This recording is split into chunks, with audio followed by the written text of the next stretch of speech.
And I'd like to welcome you all to today's webinar titled Evolving into the Manager Role. We have presenter, Executive Leadership Coach and Professional Development Consultant, Mr. Brian Ackles. Brian, you now have the floor. Thank you very much, Kelly, and thank you all for joining into this. Evolving into the manager's role. This is something which is near and dear to my heart, of course, because at some point we were all asked or volunteered or voluntold or applied to become managers. And what we're going to talk about today is some of the issues and some of the challenges that managers and new managers face, and some of the things we, as new managers, you need to be aware of. So we'll start off looking at contrasting the functional versus the role-based views on management, just to sort of set the stage of what modern management looks like.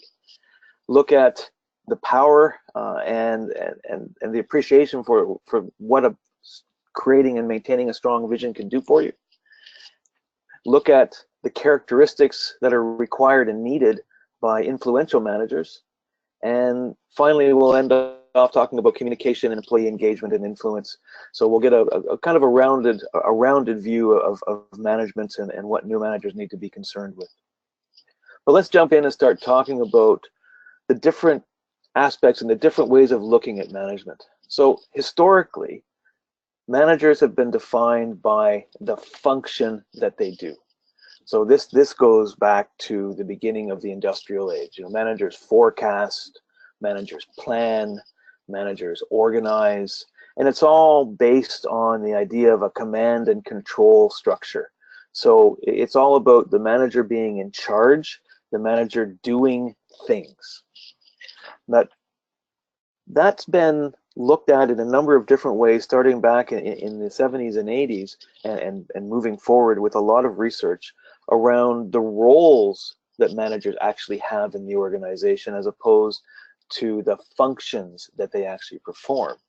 And one way of looking at these roles is actually splitting it up into three major categories: the interpersonal roles, information roles, and decision roles.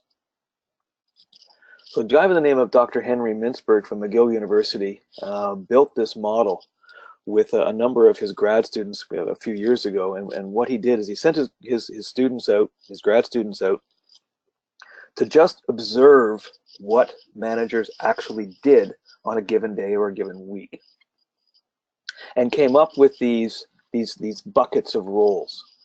And it all starts off with the idea of formal authority. Somebody grants you the authority to be a manager. I can't think of any instance, unless you're starting your own company, where you automatically become a manager. You walk into the business one day and say, wow, I guess I'll be a manager today. Somebody gives you that promotion. So the formal authority comes from two ways. You're given the promotion to be a manager, but you're also accepted as the manager by the team that you're leading. So there's two aspects of it. We then get into looking at the roles that you play as a manager. In the interpersonal roles, which are very, very key, of course, you are the leader, and you are seen as the leader of the team and the leader of the group that you're managing.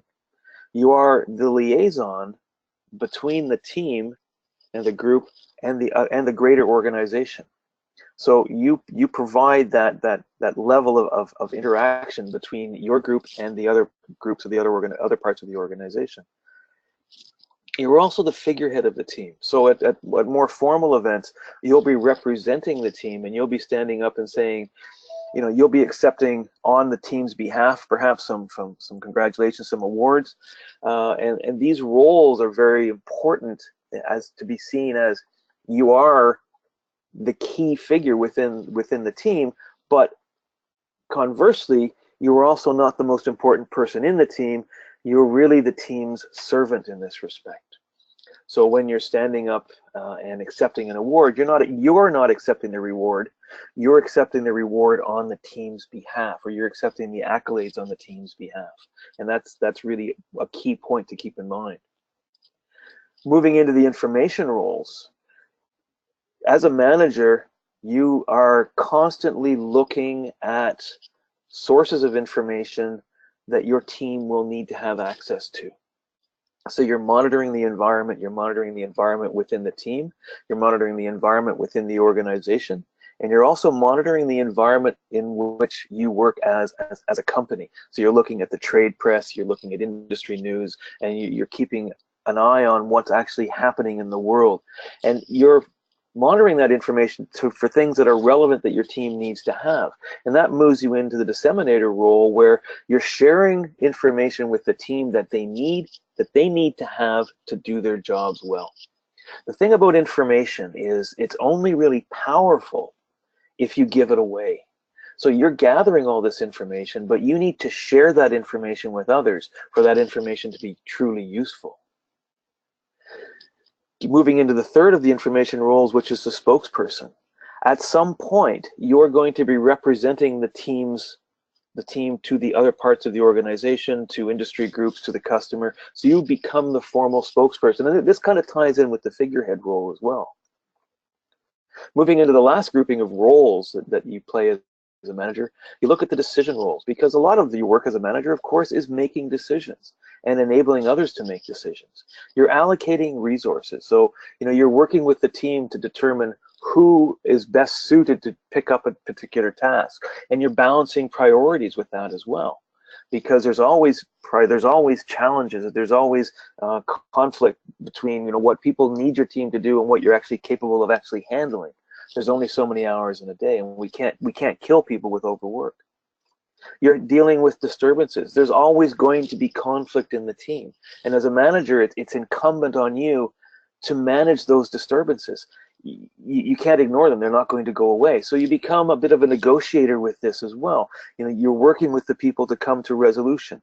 Usually disturbances are result as due to passion. People have passions about what they work with. So you're trying to manage that.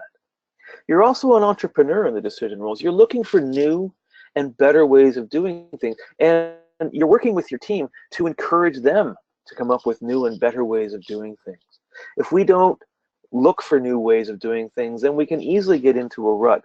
And that comes up to one of my favorite death phrases in an organization, and it's something which I strive very hard to get people to stop saying. When I hear the phrase, "we've always done it that way," that's a red flag to say they're not thinking. You're not looking for different ways, different and better ways of doing things. So you're trying to move things forward.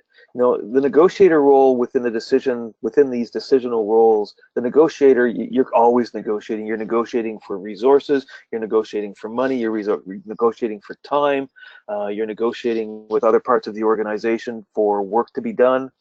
So it's a constant blend of all of these roles that you take on as a manager. So it's a lot more complex than just going back and looking at the functional roles or the functions that managers do of forecasting, planning, and organizing.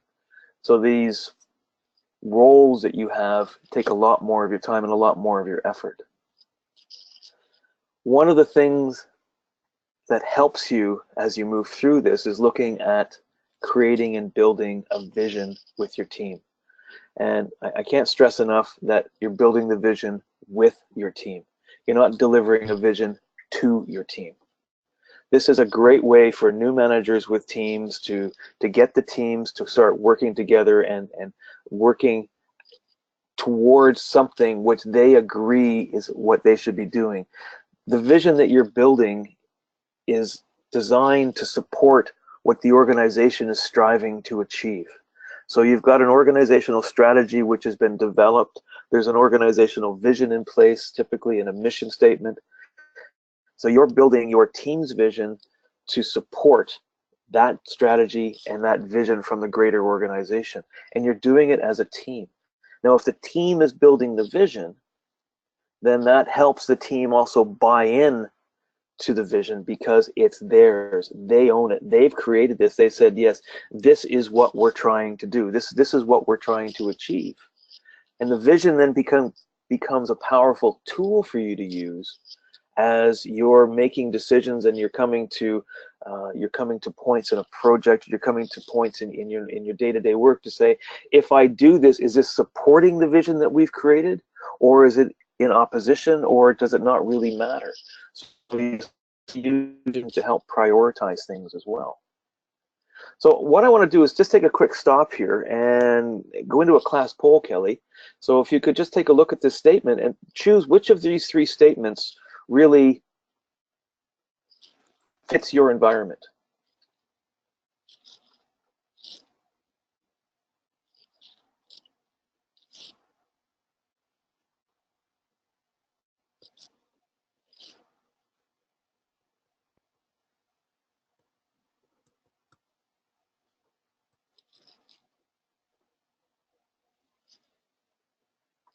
All right, Brian, we're looking at about 28% for we have one, but no one really refers to it. 67% we have a vision that we refer to regularly, and 6% I think we made one but have no idea what it is. Okay. Yeah, I'm actually extraordinarily pleased with those numbers. That has changed over the last 10 to 15 years.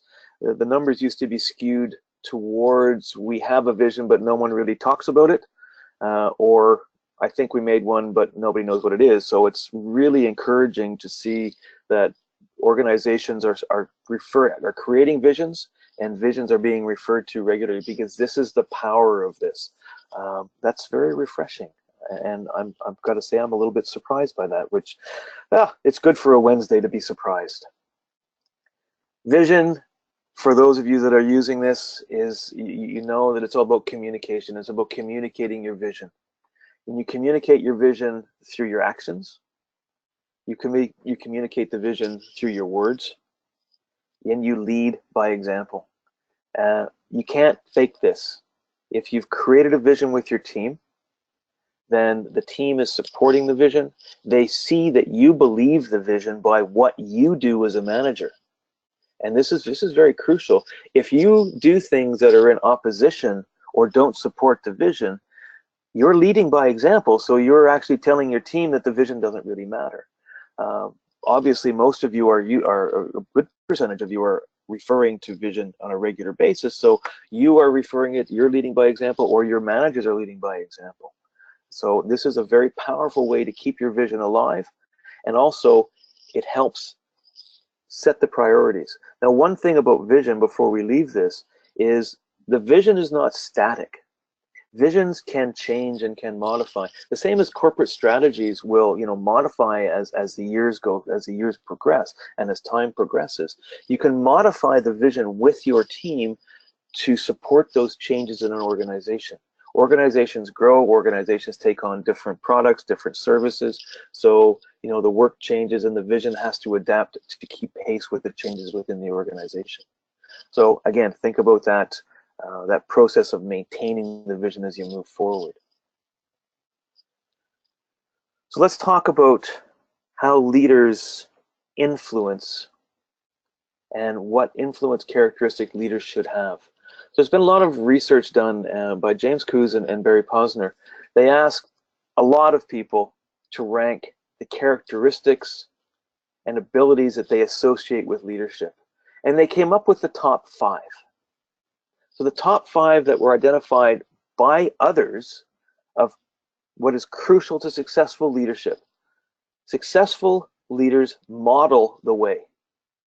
So they live the vision. They model how they want the team to work.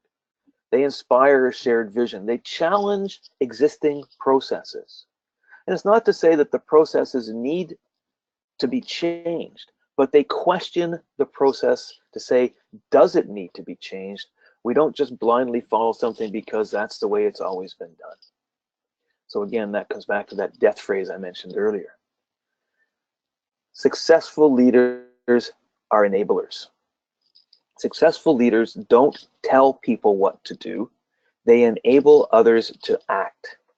And they encourage the heart, which is really, another way of putting this is, they encourage people's passions in their work.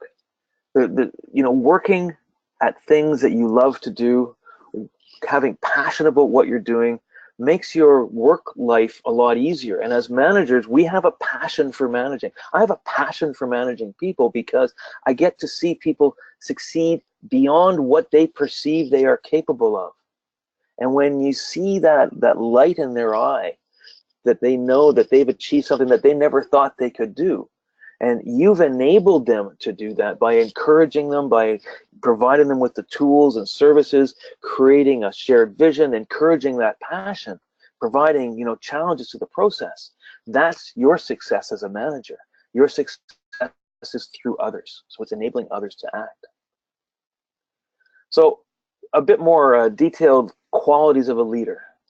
Leaders are honest. They're seen to be honest. They're forward-looking, confident, inspiring, intelligent, fair-minded, broad-minded, supportive, straightforward, dependable, cooperative, determined, imaginative, ambitious, courageous, caring, mature, loyal, self-controlled, and independent. This is a list of qualities, if you look through this, to say, are we all of these things? Are you take an honest look in the mirror to say, do you touch all of these points? Are there areas where you can challenge yourself to improve those qualities for yourself? We're not all good at all of these things. Self-control, that can be a challenge for me sometimes when I see people doing, well, really silly and stupid things. I get frustrated easily, and I know that, so I constantly think about that.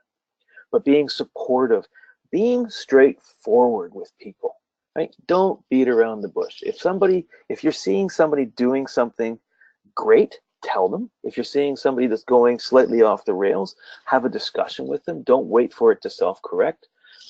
Watch what's going on and learn what's going on with your people. Ambition. There's nothing wrong with being ambitious as a leader. You're ambitious, you're trying to grow your career, but you're also ambitious for your team. You're trying to get your group and your team to work and do better things as well, right? But I'm going to go back to the first point on this list, which is honest, right? As leaders and managers, we need to be honest, and we also need to be seen as being honest. And that's really, really critical as a manager and a leader. You can't fake this. You can't lie. You just won't get away with it in the long term. So continuing on with influences and looking at how you model the way. So address issues immediately as they come up. Listen to people. Coach and mentor people. And get to know your team. Knowing your team, knowing who they are, knowing what their passions are, what their likes and dislikes are, very, very critical.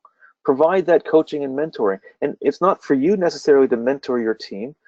Perhaps it would be good to have mentors from other parts of the organization for certain people on your team as well. So look at those issues within your organization. Challenging the process. Question things that don't work. If there's a better way of doing something, try it. Take the chance.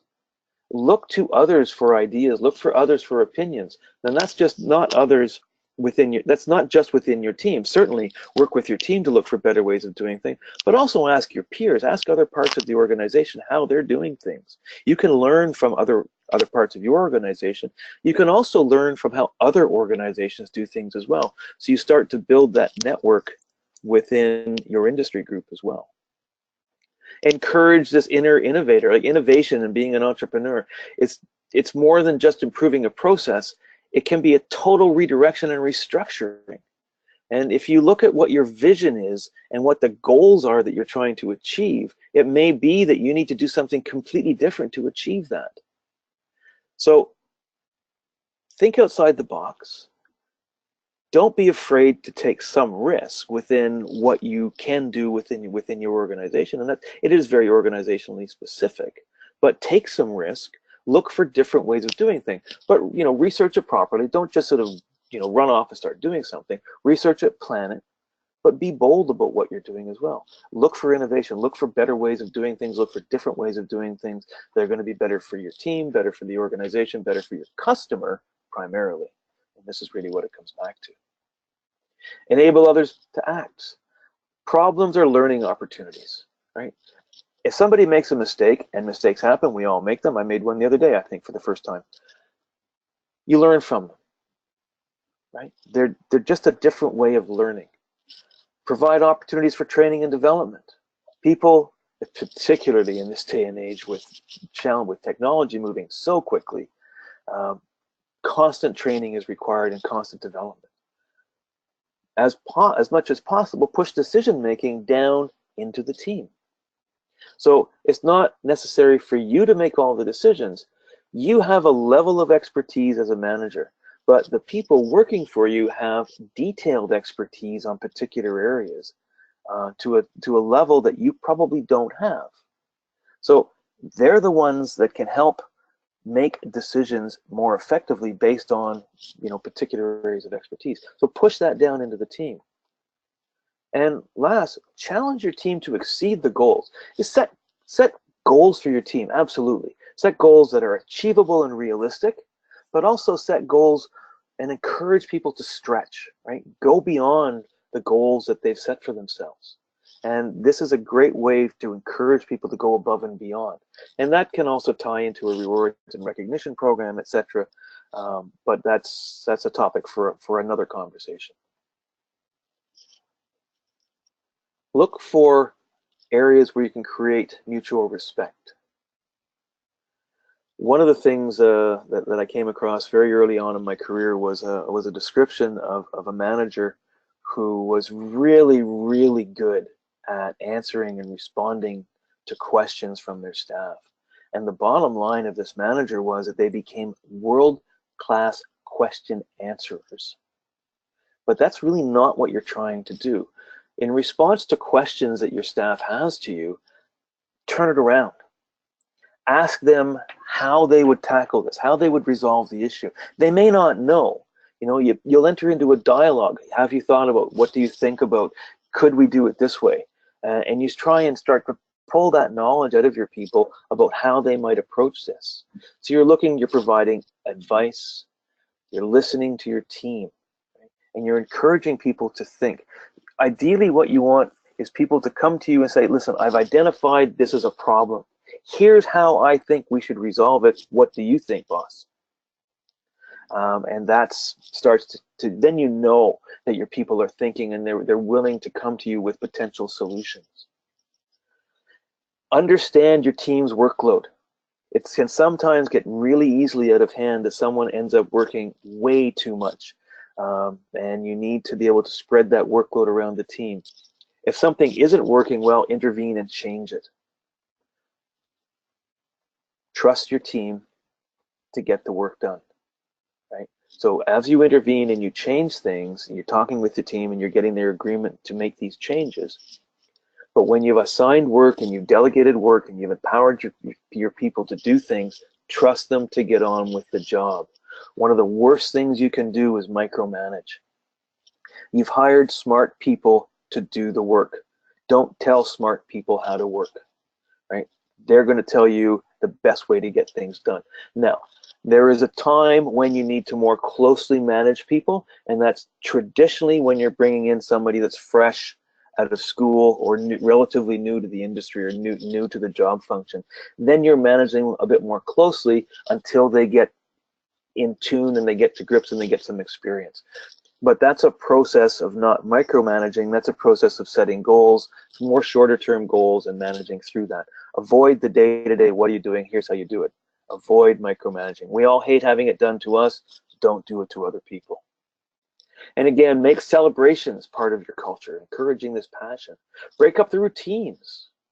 Try and create an environment where people want to come to work, where they feel respected, where they're motivated. It doesn't take very much for a celebration to be effective. It doesn't take very much to break up the routine for people.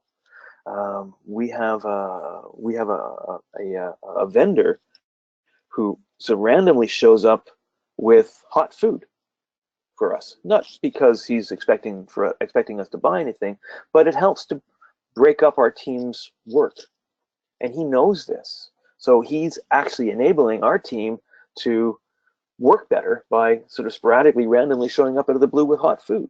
And it's a really nice touch. So we've talked about influence, and one of the things that we look at when we talk about influence is persuasion. How do you persuade your team to do the things that you need them to do? So we're going to go way back in history and talk about the art of persuasion and look at Aristotle, who was arguably a master at the art of persuasion.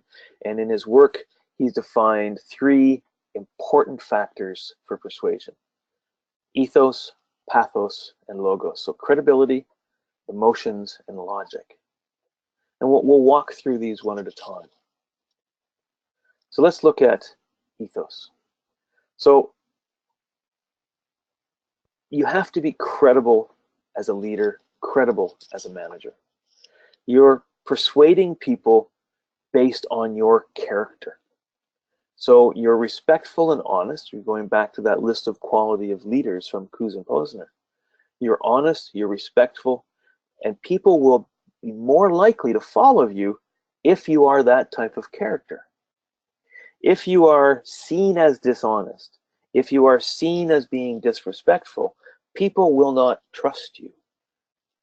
People will question your motives. They may follow you, but they're going to follow you reluctantly. Right? You want to be credible. You want people to want to follow you with some level of passion. So your character convinces people that it's worth listening to you, worth listening to your advice, worth listening to your advice and direction and following you down a particular path. So ethos is probably the most important of the three areas that Aristotle developed, because it is about who you really are. It's a moral philosophy. So couple this now with the emotion, with pathos. So the emotional side, you persuade people by appealing to their emotions. So the classic example is politics. So when politicians want to gain support for something, they argue that it's for the children, it's for the mothers, it's for the fathers, it's for somebody else. We wouldn't want to hurt this segment. You wouldn't want to have this happen to you. So it's all about tying into emotions, and you're trying to tap into those emotional triggers. Now, that's not necessarily a bad thing, okay? You're also, if you know your team and you know what their passions are, like passion is an emotion as well. So tying into that passion also helps you influence people to do the things that you need them to do. So it triggers, it captures their attention, and it enlists their support. But you've got to be very careful that it ties in with your honest, respectful character, because if it doesn't, then you start to lose that you start to lose that trust that ethos is giving you, and you lose that ability to influence based on your character. So again, you're tying these things together, but you don't want to abuse it. And if you look at people who have abused the passion, right, you see that you're less likely to trust them. And then you get into the last, which is the logical argument. Logic persuades people by appealing to their intellect, appealing to their base knowledge. Right? So you've got the emotional argument with pathos, you've got the character argument with ethos, but then you've got the logic. We have to do it this way, or it really needs to be done this way because, and you lay out the logical argument. Now this works well with people who are rational, but not everybody reacts on a rational level. So as you move through with logic, again, it takes some care, and you have to know your team. If people are persuaded by logic, fantastic. But it's still tied in with your character. You're honest and you're reliable. You're appealing to their logic as opposed to their emotion, which is great because you know that they're logically thinking people. But if you're dealing with people who are less logical in their thinking, and that's, again, it's neither a good thing nor a bad thing, it's just the way people are, it's the way people think, right? Then you need to temper your logical arguments by emotions and your character and your credibility. So these are the arts of influence and persuasion that you need to also take on board as a manager. So if we look at some of the key principles of influence, and we start looking at the three big ones: reciprocation, commitment, and authority. So reciprocation is where people do something for you because you've already done something for them. So think of it as the way we earn trust. we earn trust for ourselves by first trusting others, right? So that's a reciprocal type of influence. So you're helping your team. You've gone out of your way to make sure that they've got the tools, that they've got the workplaces that they need, that they've got the information they need. And then people are going to be more willing to do things for you because you've already done that for them. Commitment, and this comes back to vision again. You're committed to the vision, and they see that you're committed to the vision. So people will commit to you and your vision as long as they see that you're committed to it. If they don't see that you're committed to what you're doing, if they don't see that in your actions, in your words, and how you work, then they're not going to follow you. They're not going to do it. You're going to have a harder time influencing them. There's also the issue of your authority. And this is not authority by, you shall do this or you will be punished authority. It's authority that you have through the nature of who you are, through the nature of how you're presented in the organization, about how you're accepted in the organization, about your knowledge and your experience, about how you talk to people. So if people truly believe that you know what you're talking about, and again, it's difficult to fake this. Some people can, but we won't talk about those. If you know what you're talking about and people accept that you know what you're talking about, they're more likely to believe you, and they're more likely to follow you, and they're more likely to be influenced by you, which is what we're trying to do. And as a manager, you need to understand that you're influencing people all the time. Look at communication and reasoning skills. One of the things that managers need to be able to do, of course, is ask really good questions. One of the things you're doing with your team when they come to you with questions is being able to turn that around and ask your team a really good question about, have you considered something? You have to be able to present clear arguments, clear and logical arguments, and going back again to Aristotle's three issues of ethos, pathos, and logos. And you need to be able to truly listen to others, not just hear them, but when somebody is speaking, concentrate on what they're saying and truly listen to them. Don't plan on what you're going to respond, how you're going to respond while they're talking. Just listen to them. When they finish speaking, then you can plan on how you're going to respond to them.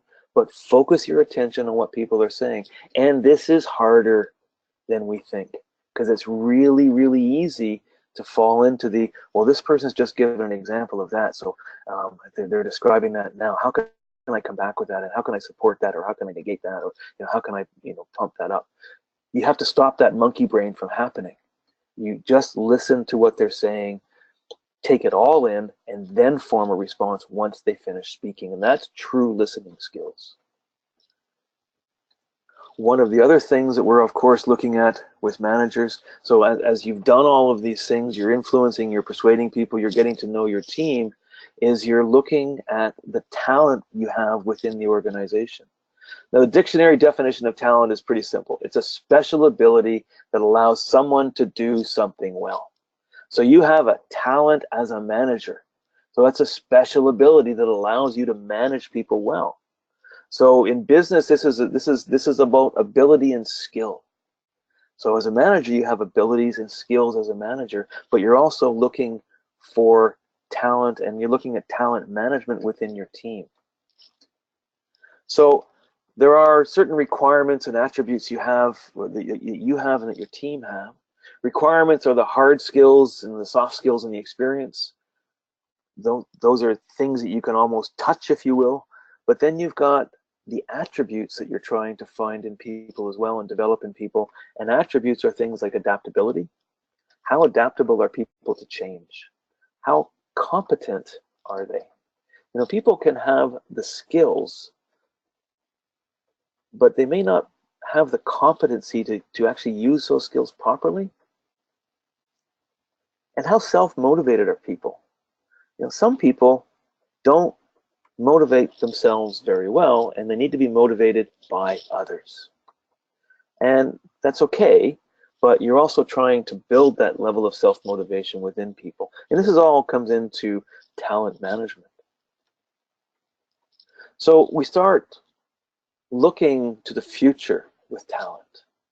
So we're looking at how the organization is going to grow, what the future of the organization is going to be based on the talent that we have within the organization.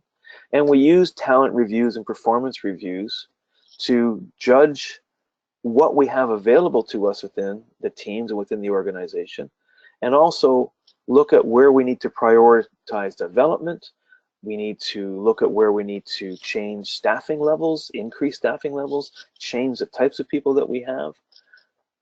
And importantly, and more importantly, as we get move through time right now, and I'll come back to this in a minute, is we need to start creating succession plans for our key senior leaders. You know, talent reviews help to identify what our current leadership potential is within the team and what future leaders we may have available. So I just want to come back to succession planning for a moment, because we're facing a bit of a crux and a bit of a challenge right now, because we've got an aging baby boomer workforce, which is getting to a point where, you know, boomers are in leadership positions in organizations, and they're beginning to start to retire. And I know a lot of organizations don't have the plans in place on how they're going to be replaced. You know, who is going to step in to fulfill that role when, you know, Mary moves on, right? Mary finally retires, or John finally says, you know what, I've worked long enough, I'm going to enjoy the fruits of my labor and retire. So there has to be somebody in place that can step into that role that these people have, that these senior leaders have, or in fact that any leader or manager has, so that there is some level of continuity within the organization so they don't take a step back. And this ties into a number of other management models about team management as well. If you look at management as a team within the organization, you know, the management team goes through the same types of challenges that any team goes through: the forming, storming, norming, and performing. You may have heard that before. And if you change an element of the management team, their performance as a team may suffer because they've changed the dynamic within the team. So, but having a succession plan in place can help sort of mitigate those challenges and have people ready to step in who are also already familiar to the organization, familiar to the management team. So again, part of looking to the future and talent reviews is to identify these people, to start to groom people for succession for yourself. And it's not even about retirement for that matter. You have ambition as a manager and you're looking to move up the chain, you know, perhaps get that promotion, go to a more senior position. Well, when you leave your position, who's going to take your job? Particularly if you're being promoted into a position where, you know, you're going to take over from your boss, for instance. Well, someone who has to step into your position that can continue on the good work that you've done, so that when you're taking your more senior position, you can trust that the work that your team was doing is still going to be done by this new manager as well. So again, thinking and looking to the future. The other thing that we'll talk about very briefly, of course, and we've talked about this many times before, is about employee engagement. And the numbers don't change, right? And the challenge with these numbers is that they haven't changed since about 2000. So 50% or so of employees are just simply not engaged in the organization, and 17%, 18%, whatever, are actively disengaged. They're actively sabotaging the organization. So we want to move these numbers to where employees are engaged. We want to take that 50% number in particular and move them towards the engaged number, and we want to dramatically reduce the number of employees who are actively disengaged. So what makes people engaged? They know what their job is, they have a good manager, they know what the vision is, they buy into it, they live it. They have the tools and supplies they need, right? You've created an environment, they have the information that they need. So again, we go back to the roles that you play as a manager. People are recognized for their accomplishments. So we go back again to the management roles and the fact that you're encouraging the heart, right? You're celebrating accomplishments. People feel that their workmates care about them, right? You're going into an environment where people care about each other. There's a level of camaraderie within the organization. People have learning opportunities, and they're encouraged to learn new things and to develop. People feel that they have a voice.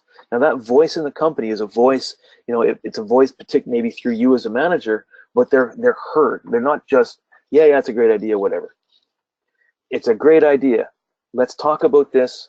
Let's see where we can go with this and have that discussion.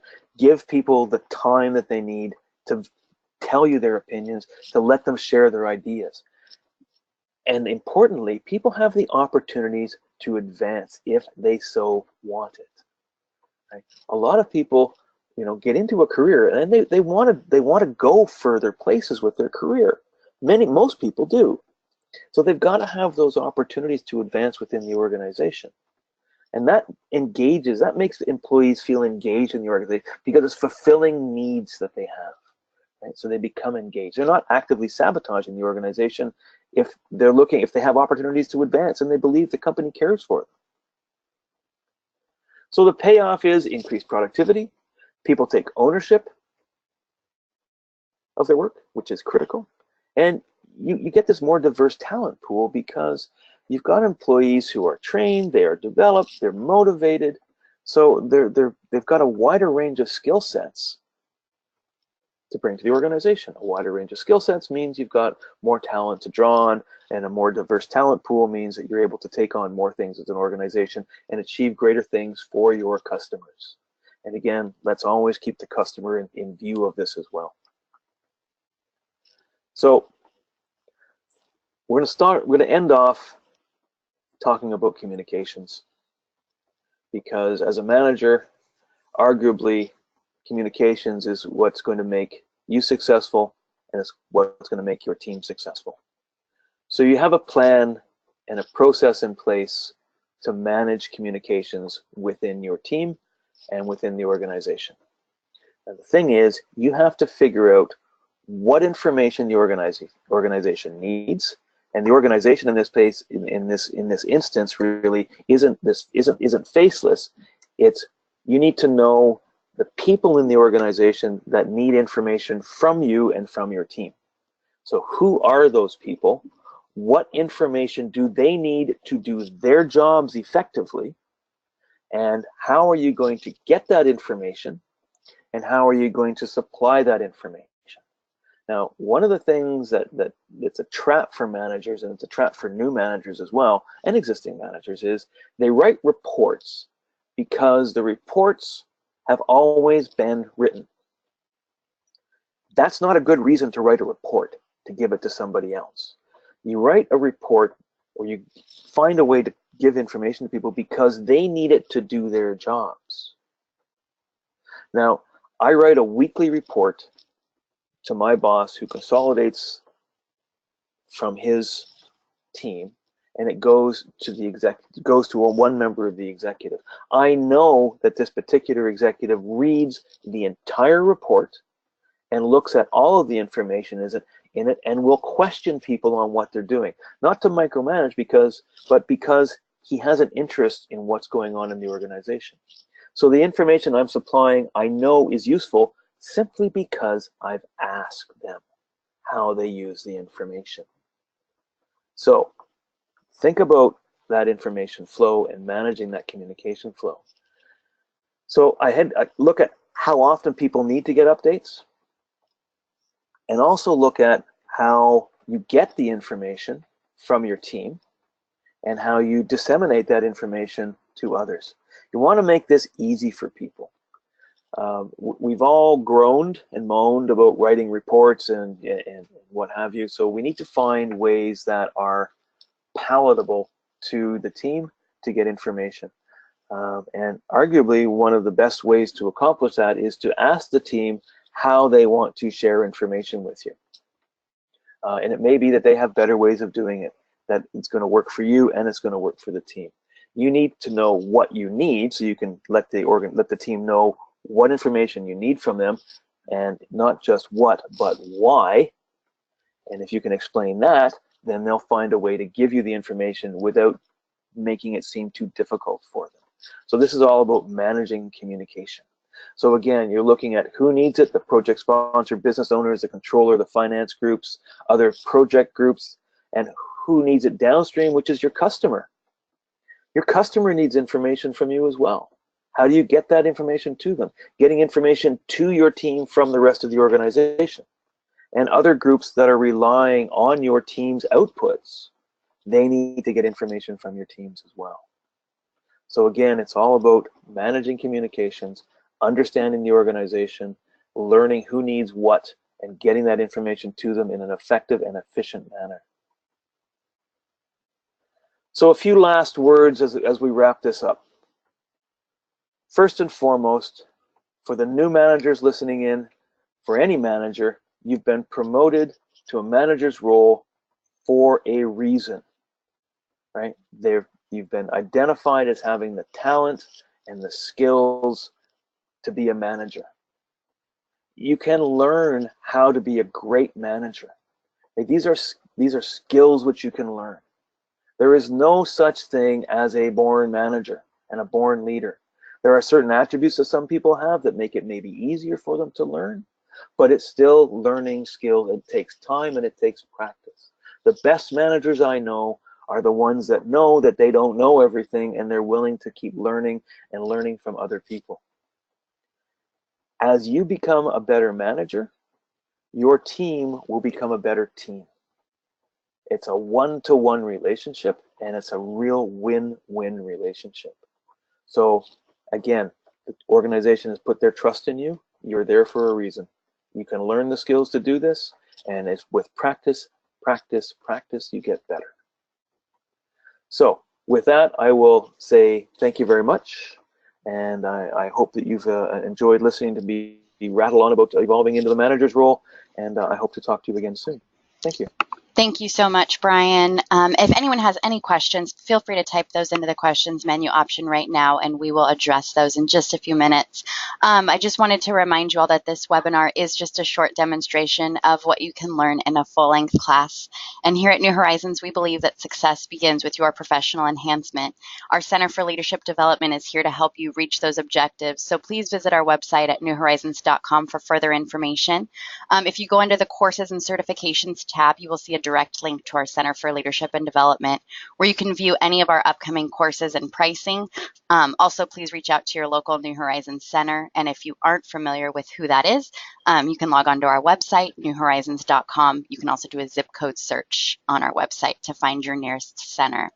Just wanted to remind everyone that I will be sending out a link. Today's session was recorded, so I'll send you all a link later today for you to review the recording for anything you may have missed or pass it on to any colleagues. It will be live for the next year, so you can always go back to it as well.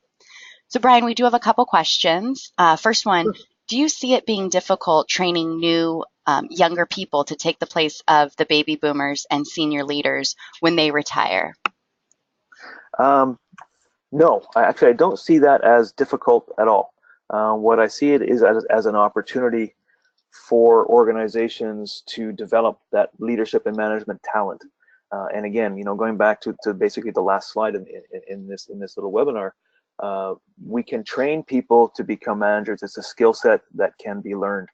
The different generations, I mean, the millennials are tarred with are sort of tarred with a particular brush, which, is neither here nor there. Good managers are people that want to succeed and see their success as a success of others. So if you see that attribute in people, and if you see people that have that desire to be successful through the success of others, these are the people you want to develop and start developing into managers. And it's a training program, and there's lots of different skill sets. We've touched on just the very tip of the iceberg with management training on this webinar today. So there's lots of courses out there. There's lots of business skills to develop, finance, strategy, planning, just all of the soft skills and the hard skills of being a manager. So I don't see it as difficult. I just see it as something which organizations need to specifically invest their time and energies into. Right. And can you provide some alternative means of communication aside from a monthly report? Absolutely.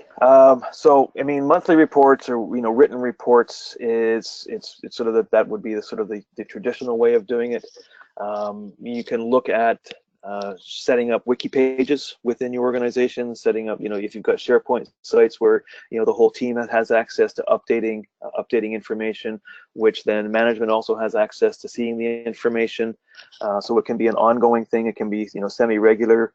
The bottom line of any information reporting, though, is that some parts of the organization do need specific pieces of information, and it's incumbent on you as a manager to be able to supply that information in whatever format they need to have it as well.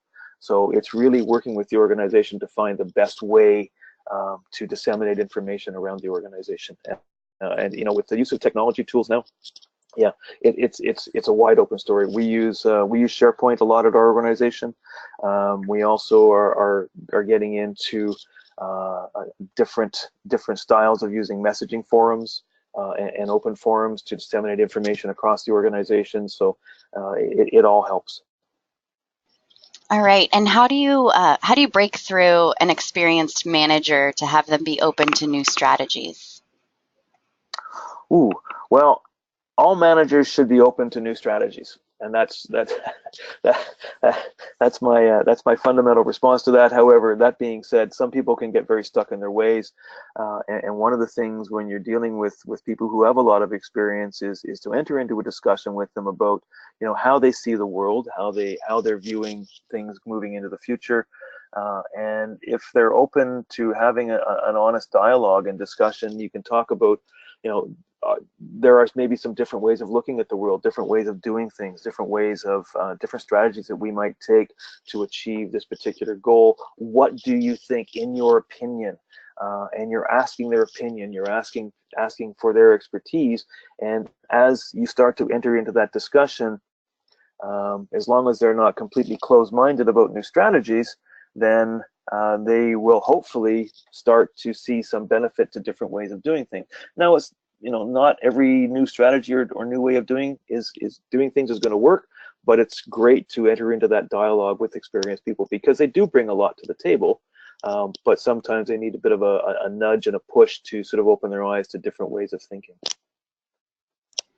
All right. And can you name some of the daily challenges that a manager has? And is there a number of people that a manager can manage effectively? I'll start with the second part of that first. So current wisdom is, sort of 10 to 12 people in a particular team. That would be on the high side. I know organizations, and we actually have some situations in the organization I work with right now where we've got a 60-to-1 management ratio, which is absolutely absurd.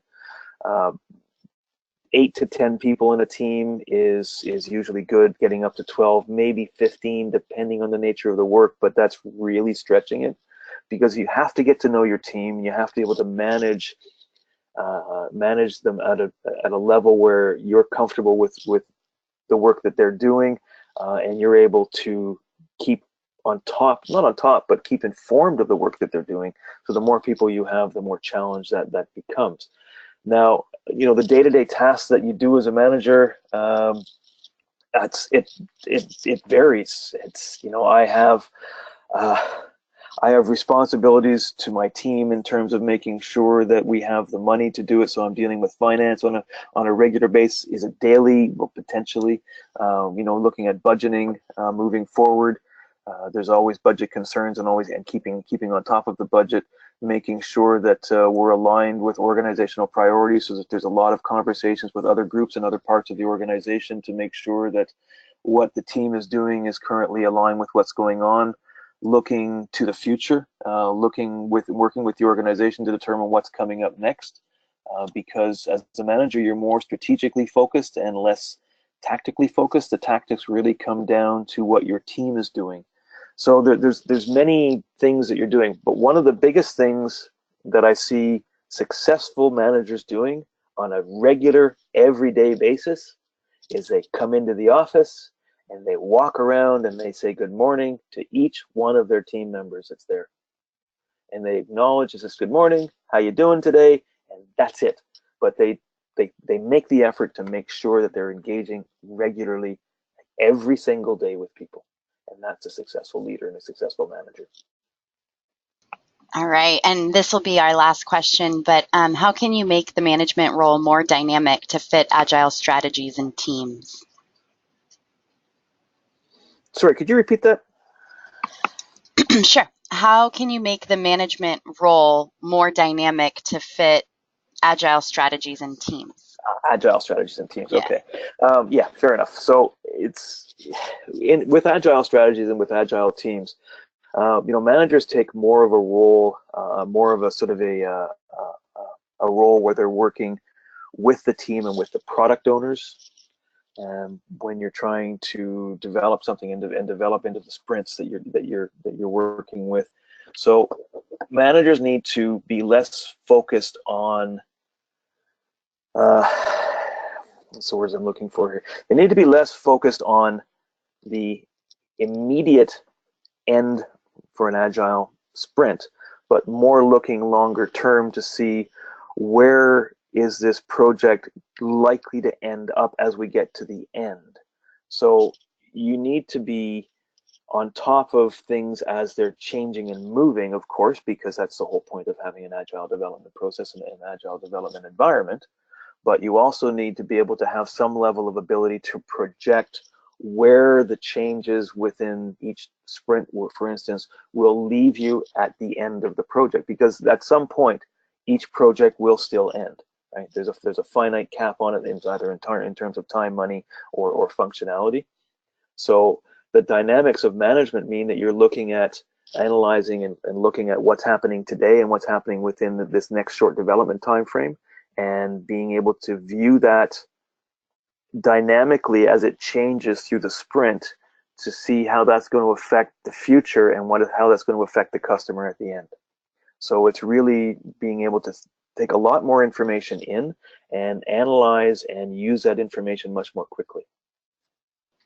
Great. All right. That will conclude today's session. Brian, thank you so much for joining us again. We always love having you come present our webinars for us. It's been my absolute pleasure, and to everybody, good luck. It's a great career. All right. Thanks again, everyone, for joining us. For more information, please visit our website at newhorizons.com. You can log on to our website and do a zip code search to find your nearest center and contact them for more information. As a reminder, I will send you all a link to view today's session recording for anything you may have missed, and you can access that at any time over the next few months. So thank you again, everyone. I hope you'll join us for future webinars. Take care. Have a great day.